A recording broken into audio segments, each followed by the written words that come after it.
Kenny Kunene was appointed acting mayor of Johannesburg earlier this year. He began a drive to close the hijacked buildings in the CBD, but he was met with legal action from rights groups. Today, he is placing blame for the fire at their feet.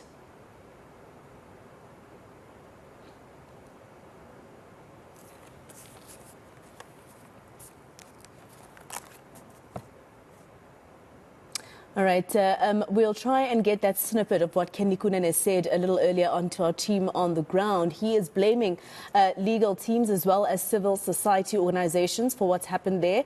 Let's get a right of reply now. I'm joined by one of the NGOs, the Socio-Economic Rights Institute. It's called out Kunene for launching what it described as unlawful raids. SERI called the evictions an attack on the poor and was prepared to go to court to stop this.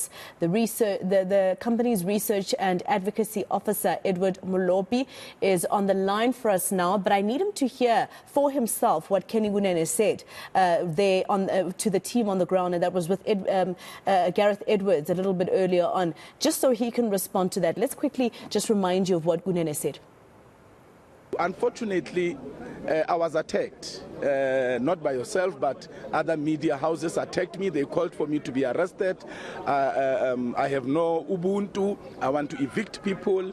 There's NGOs that threatened to take me to court, but the people living in the buildings were telling me that some of these NGOs are actually paid on a retainer by hijack syndicates. The syndicates that hijack buildings, they pay these NGOs a retainer so that whenever government reacts and wants to evict, then they must take government to court on an urgent basis to prevent the eviction on the basis that there's no alternative accommodation or whatever reason may be. All right, let's bring in SERI Research and Advocacy Officer Edward Molopi now. He's on the line for us to tell us what he thought. Edward, I'm sure you heard from the MMC himself. We do remember that there was an article written about how you felt when he was acting mayor and he was going around trying to do the raids in some of those buildings. Firstly, what's your response to what he's saying? He says you are partly to blame. Yeah, no, thank you for the time and for having us on the show.